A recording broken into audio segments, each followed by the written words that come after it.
स्वर्ण वचन हमें जीवन के महत्वपूर्ण सत्य का बोध देते हैं जो 4 आर्य सत्य में समाहित हैं।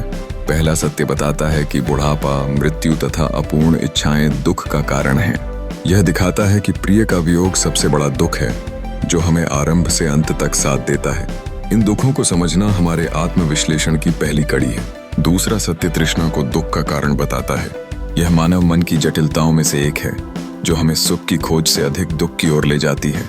इच्छाएं पीड़ा की जड़ हैं और इनका वश में न होना हमें निरंतर अशांत रखता है। इसलिए जब तृष्णा समाप्त होती है तब दुख भी समाप्त हो जाता है। यही तीसरे सत्य का रहस्य है।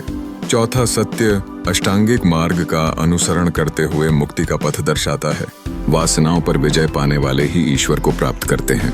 यह मार्ग शांति की ओर ले जाता है और इस यात्रा में प्रत्येक कण में ब्रह्म की अनुभूति होती है।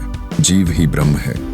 यह सत्य केवल तभी अनुभूत होता है जब हम अपने अहंकार और इच्छाओं से मुक्त होते हैं। एक शांत मन में ही ज्ञान की प्राप्ति होती है। इसी वजह से क्रोध हमें पतन की ओर ले जाता है। बुद्धिमान वही हैं जो इंद्रियों को जीतते हैं, क्योंकि इंद्रियों की दास्ता नरक का द्वार है। जीवन का वास्तविक अर्थ वर्तमान क्षण में जीना है, जो सच्चे सुख का स्रोत है। कर्म में कुशलता ही योग की प्राप्ति का आधार है। कर्तव्य करने पर परिणाम की चिंता मत करो। यही दृष्टिकोण ज्ञान और मन की स्थिरता को प्राप्त करने में सहायक होता है। सत्य, धर्म और करुणा यही धर्म का सार हैं, जो सदा मानवता के उत्थान की दिशा में प्रेरित करते हैं। कर्म को अधूरा नहीं छोड़ना चाहिए, क्योंकि ये अधूरे कार्य ही जीवन में निराशा लाते हैं। माता पिता के ऋण को दान, ज्ञान और सेवा द्वारा चुकाना चाहिए। वासना को त्यागने से ही आत्मा को प्रकाश मिलता है और यही सच्ची मानवता की सेवा है, जो ईश्वर की आराधना का सर्वोत्तम मार्ग है।